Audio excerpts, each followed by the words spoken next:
To most species in the galaxy, humans were already terrifying. They came from a death world, a planet that killed the weak and forged the unbreakable. They were small compared to the titans of other worlds, but cunning, adaptive, and relentless. Every empire that fought them learned one truth. Humans don't fight for territory. They fight for people. But there was one moment, one situation, that made even the fiercest alien predators avoid humans entirely. When they were with their young. The incident. The Zar Collective was a warrior empire, towering reptilian beings bred for combat. They had faced plasma storms, devourer fleets, and psychic horrors. Nothing frightened them. Until Outpost Sol 7. It began as a simple occupation mission. The Zoth invaded a human colony moon to seize resources. They expected resistance. They expected casualties. What they didn't expect was silence. Their scans found no soldiers, no weapons, only civilians, mostly women and children. Their commander ordered the troops to proceed.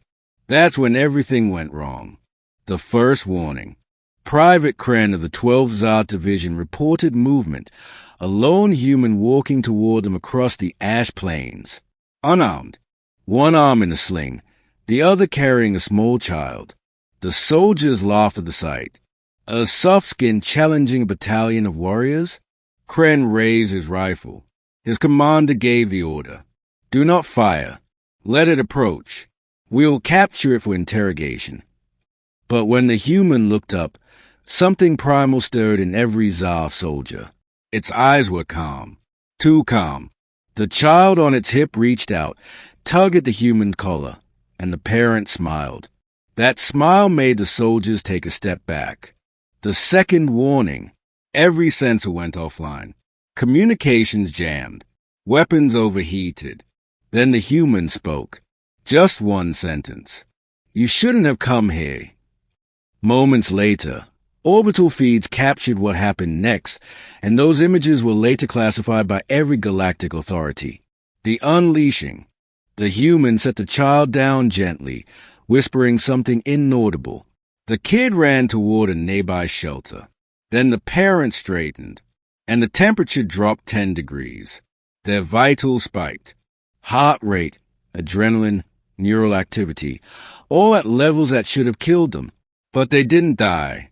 They became something else. Every Zoth soldier saw it. The human's pupils dilated until their eyes were black. Their movements blurred faster than combat sensors could track. The human charged, not with strategy, not with armor, but with rage. The battlefield aftermath. The Zoth were apex predators, 10 times stronger, 2 times faster, covered in scales that resisted plasma fire. But the human tore through them like paper. When reinforcements finally arrived hours later, they found only wreckage. Zoth corpses scattered in the dust. Weapons melted. And in the center of the field, the human, sitting cross-legged, holding their child, humming softly. The child slept peacefully. The testimony. The incident was analyzed by the Galactic Council. Survivors were interrogated. Only one coherent statement was ever recovered from a Zoth medic. We fight for victory. They fight for their children. And that we cannot match.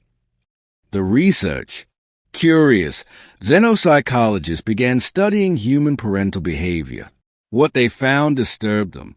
Humans showed neurological and hormonal surges when their offspring were threatened, surges that bypassed pain, fear, and logic.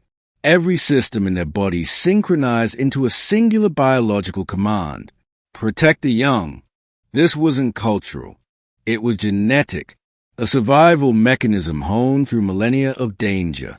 To other species, this level of instinctive fury was unthinkable. Most aliens would retreat when outnumbered. Humans became unstoppable.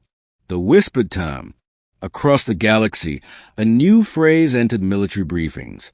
Status code, parent.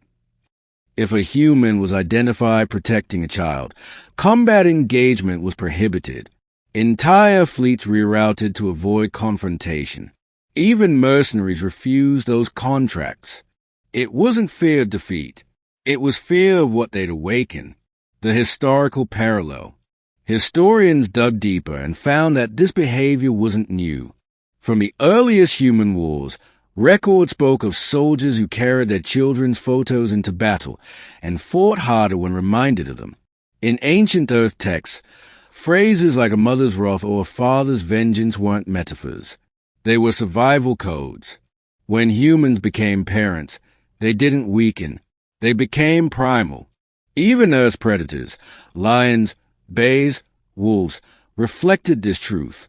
But humans, they evolved it into legend. The second encounter. Decades later, another empire tried again, the Vor Dominion. They launched a controlled raid on a small human refugee station to test response. It was supposed to be scientific. They didn't make it past the perimeter. Cameras later showed the same phenomenon. Civilians coordinating like trained commandos, defending children first, each other second. One Vor analyst described it perfectly. When humans defend their young, they stop being individuals. They become a single organism with one purpose. The Galactic Consensus. The Galactic Council passed a unanimous decree. Article 72A, Non-Interference Protocol with Human Parental Units. Under no circumstance may any species engage with a human accompanied by its offspring. The clause was later simplified into a phrase every cadet memoized. If you see a human holding a child, you are already too late. The philosophy. Years later, Commander Velra, a veteran of the Zarth Wars, was asked during an interview why her species still feared humans so deeply. She replied, "Most species fight to win. Humans fight to end the fight, forever, and when they are protecting something small and innocent, the universe itself holds its breath." The legacy. Generations passed. The Tsar Collective fell. The Vor Dominion dissolved. But the legend remained. Every academy taught it. Every soldier heard it. Every commander feared it. And on the Outer Rim, traders still tell the story of a lone human standing in the ash, holding their child as a starship army fell around them. They say the human whispered softly to their young as the smoke cleared, "You're safe now. That's all that matters." No one ever attacked a human colony again. Epilogue. The Universal Truth. In the great archives of the Galactic Council, among the recorded horrors of war and conquest, one file is marked sealed but accessible. It's titled, The Parental Directive, Human Behavioral Anomaly Number 001. The final note reads, "All species are predators. All predators have limits. Humans have children. That is why they have none.